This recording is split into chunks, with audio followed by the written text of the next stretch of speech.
Today we are going to understand the concept of quadrants for trigonometric functions. So consider this unit circle. When I say this is a unit circle, it means this is the radius of the circle is 1. So and this is your x-axis and origin is the center of this circle. So this point will be your 1 comma 0. So let's say this point is 1 comma 0 and this point will be your 0 comma 1 and this point will be minus 1 comma 0 and this point will be your x 0 and y is minus 1. So these are the points on this circle. Now consider a general point. Let's say this is your general point and this is your AB. You can see that A and B both are positive because they are in the first quadrant. And now we can observe one more important thing about that. If I draw the perpendicular from that point, this point, let's say this position is P. So I am drawing the perpendicular from this on x-axis. So you must be knowing that what will be this distance, because this is equal to your y coordinate. So this distance is your B. And if I join it, suppose from the origin, so you see that this is your origin and this is P, and let's say this is your point B, and this distance will be A. So and this is your 90 degree, and using the Pythagoras theorem we can find that distance PO also. That PO will be A square plus B square, and that is again positive. So now you see that theta is, here theta is defined in terms of radians. Now you know the formula of sine theta as you did in class 10th. The ratio, this all trigonometry like sine theta, cos theta, cosecant theta, sec theta, they all are in terms of ratio. They are defined in terms of ratio. So if I say sine theta, the formula is perpendicular, you can say perpendicular upon hypotenuse. So you see that what is your perpendicular here. If theta is this, then opposite to theta this will be your perpendicular. So your perpendicular is going to be B, and this hypotenuse is going to be A square plus B square. Okay, so similarly you can see for cos theta also, that cos theta is base upon hypotenuse. So base is your A and hypotenuse is again A square plus B square. Okay, now you can think of if P is in first quadrant, then your sine theta cannot be negative because B is positive and under root A square plus B square is also positive. Similarly, A is positive, A square plus B square is also positive. And like other ratios also, we can take tan theta also, we can take sec theta also, we can take cosec theta also, sec theta also. They all will give you the positive value in first quadrant. Okay, next we consider this is about the first quadrant. I am writing this in first quadrant, and we can take other ratios also. Tan theta will be your B by A, which is again positive. Cot theta will be A by B, which is again positive. Cosec theta is reciprocal of sine theta, so this is A square plus B square upon B. This is also positive, and similarly your sec theta is also going to be positive. So in first quadrant, this all, you can see this all, they all are positive in first quadrant. Okay, but the scenario can be changed. Suppose this P this is your P, and now this is moving, and this is moving, and now this has reached in your this second quadrant. Let's say P is moving and has reached in this quadrant this. So P has been shifted from this point to now this location, and you can think of what the changes P will have. So A, earlier it was positive because it was in first quadrant, but here A will be negative. But B, because B is in second quadrant, this Y is always positive, so B will remain positive. So you might now think of this sign means now sine theta, cos theta, tan theta, cot theta, cosec theta, sec theta, will they be positive or negative? For example, if I write this is for first second quadrant, sine theta will be equal to b upon root a square plus b square. This is going to be positive, so this is positive. And cos theta, which was a upon root a square plus b square, now it will be minus a upon root a square plus b square, which is, you can see, this is negative. So now you may think of about tan theta, will it be positive or negative? Because b is positive, a is negative, it will be negative. Cot theta again will be negative, cosec theta will be positive, and sec theta, because this is reciprocal of cos theta, so this sec theta is also going to be positive. So in this quadrant, sine theta and cosec theta, they are going to be positive, and rest of the ratios are going to be negative. So this is your second quadrant.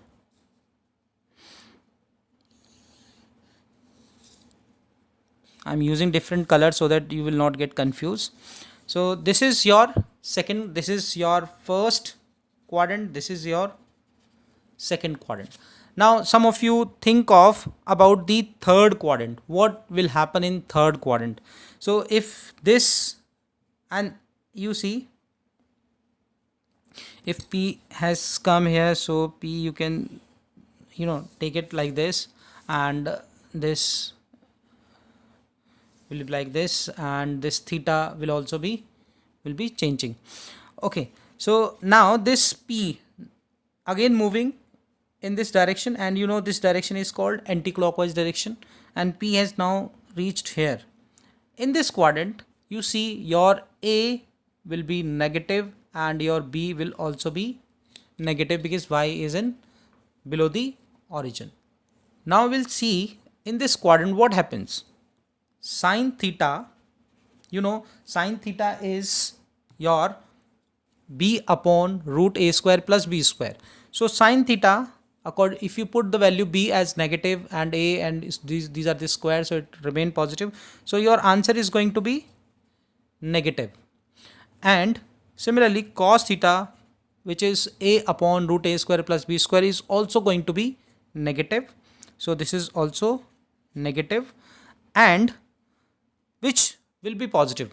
You see, tan theta is b by a, b is negative, a is negative, negative will get cancelled, and so tan theta will be positive.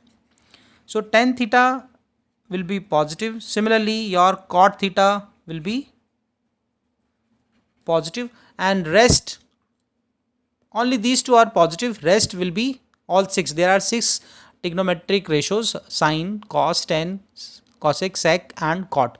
So only tan and cot are positive, rest will be negative. So this is the story of your third quadrant.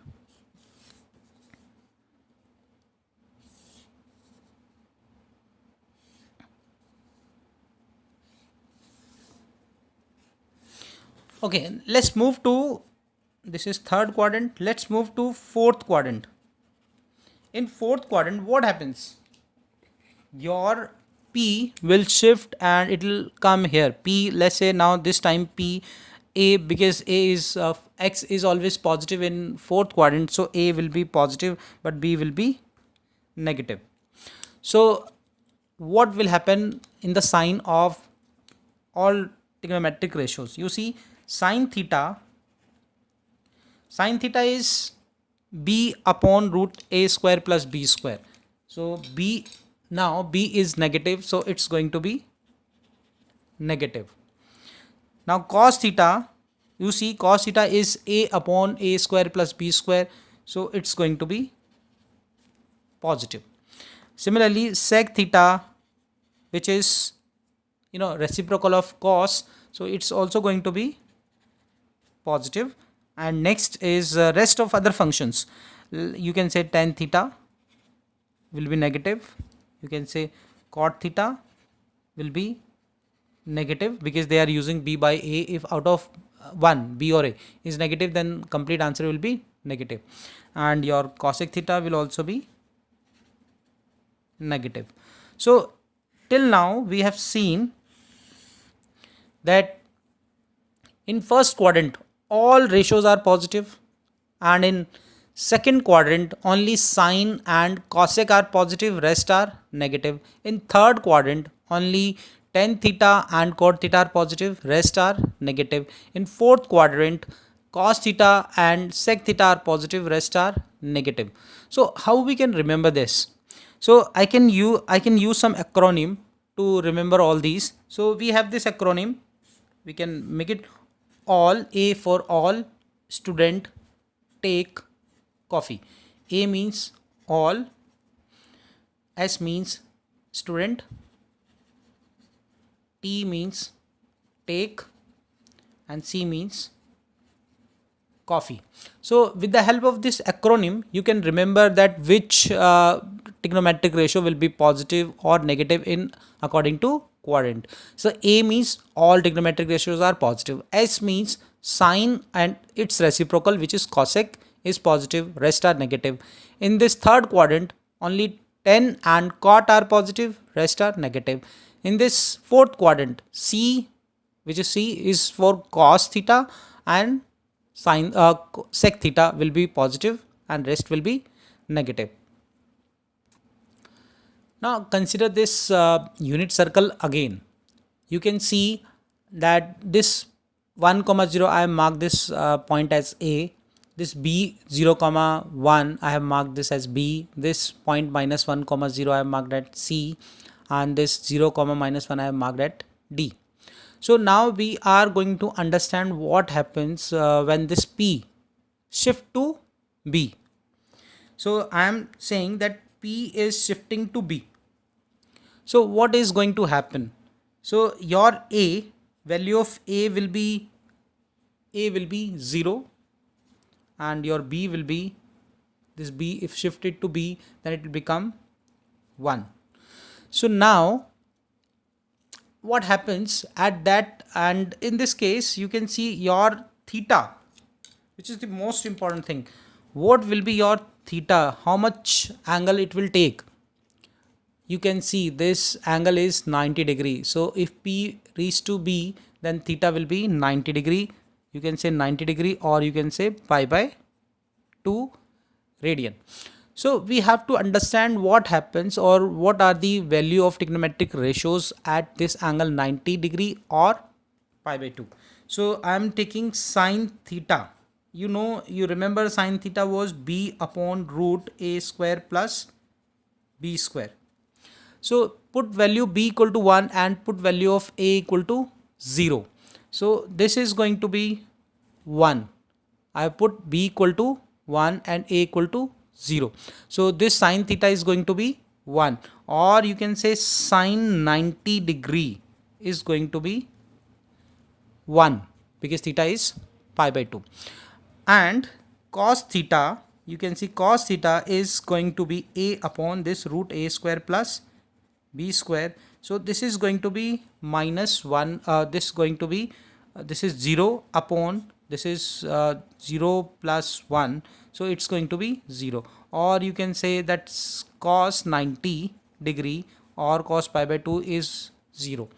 So now you have seen that at theta, when theta is equal to 90 degree, your sin theta will be 1 and your cos theta will be, cos 90 will be 0.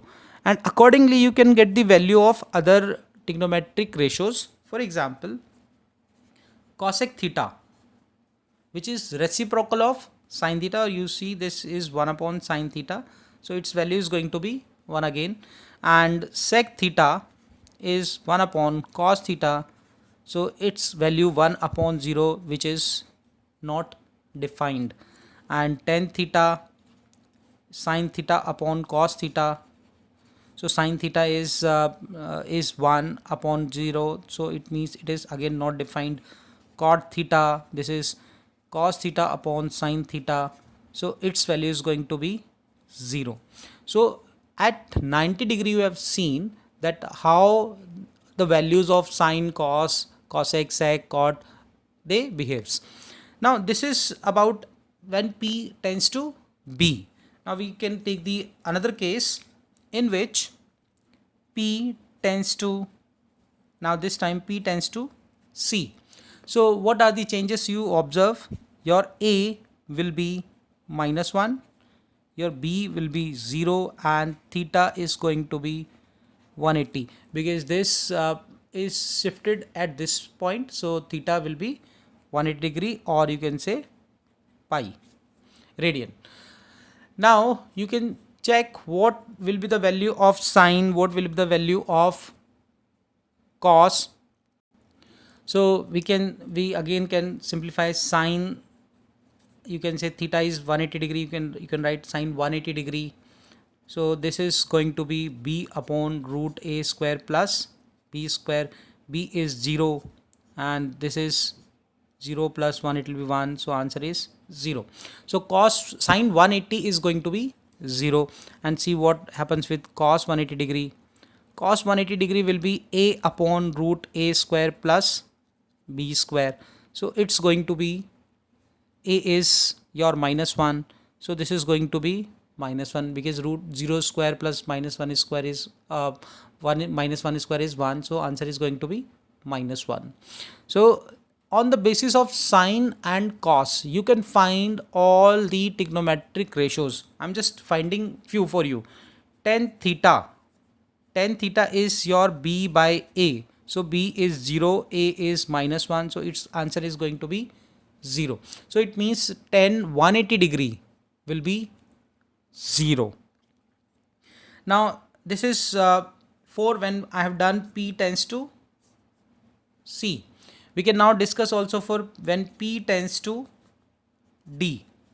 When p tends to d, the changes that a will be, a is now here 0, b is -1, and your theta will be, this is up to here, this is 180 plus 90, this is 270, so this is going to be 270, or you can say 3 pi by 2. Now at this point we check what are the answers of all sine and cos. So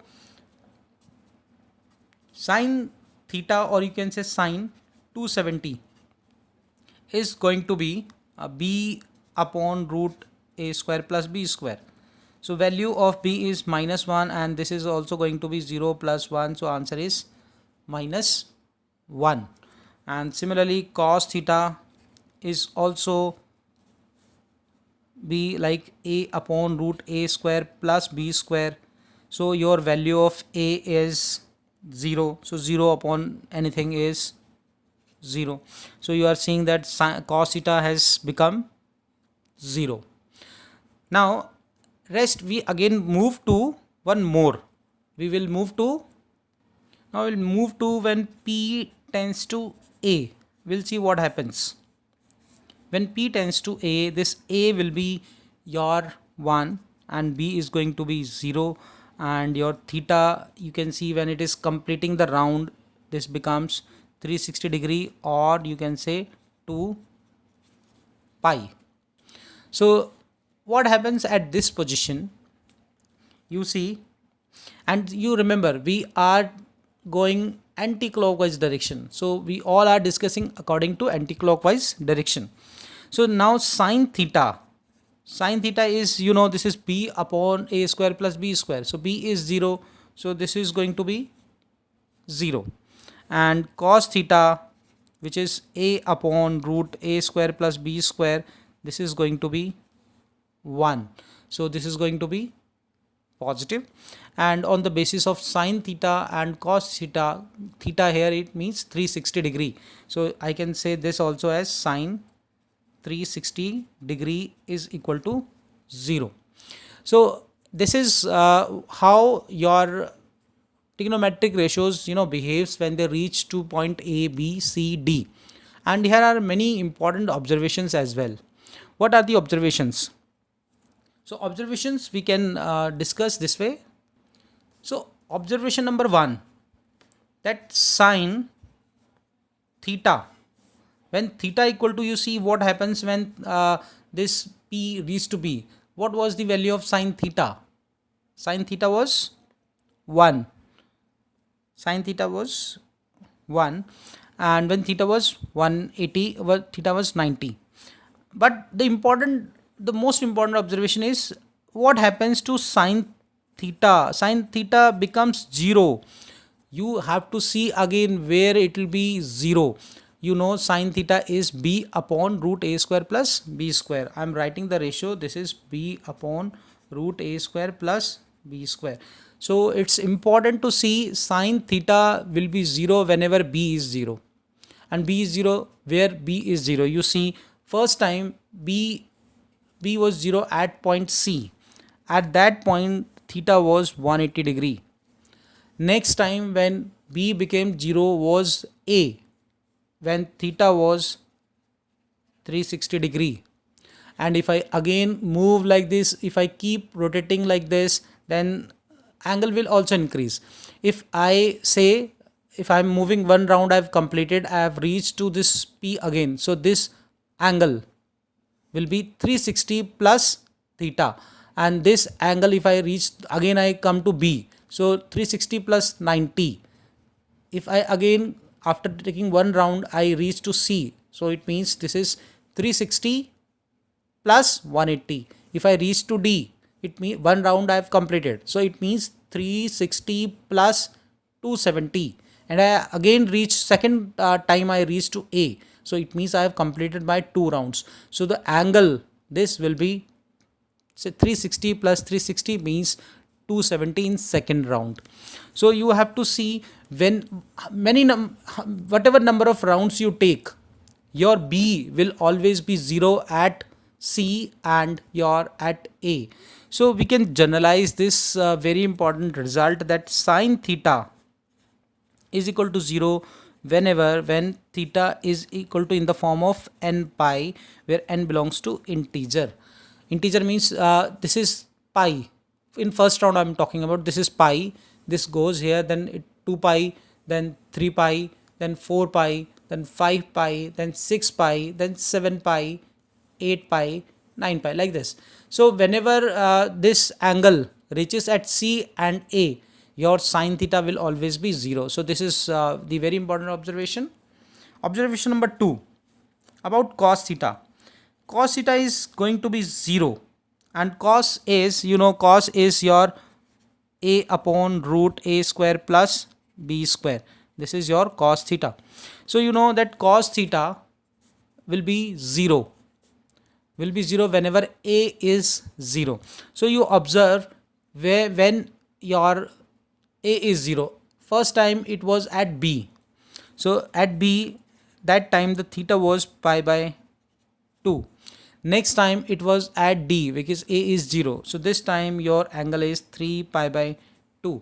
It will go again after taking one round. One round will be completed at A. It will again go to B. So this time now it is again your, this is 360 plus 90. So this is going to be 5 pi by 2. You can write in terms of degree also. This is 90, this is 270, and 270 plus 180 you do again. So it's keep going like this. So we can generalize this way also, that cos theta will always be 0 whenever theta is in the form 2n plus 1 pi by 2 and belongs to Z. So I have not discussed about clockwise direction, but even if you go clockwise direction, whenever you take clockwise direction, your angle will be written as -1. So theta, if I start from A and I reach to, suppose, D, So that time your theta will be minus 90 degree, because you are starting from A. So A to D is minus 90 degree. Minus 90 degree, A is again 0. So again you go here, this is minus 270. If you go clockwise direction, minus 270, so it's again 0. So that's why I've written this n belongs to Z means integer. Even if you go clockwise direction, your value of cos theta at point B and D will always be 0. You can again understand this way, that horizontally corners पे, horizontal lines के circles के corner पे sign हमेशा 0 हो जाएगा. ये corners हैं, this is first corner, this is second corner. So in corners पे हमेशा साइन 0 होगा, और जो वर्टिकल है विच इज़ बी और डी, जो वर्टिकल पॉइंट्स है उस पर हमेशा आपका कॉस 0 हो जाएगा. So we'll understand or up to this point only in this class, and next class we'll again further move on to the same topic.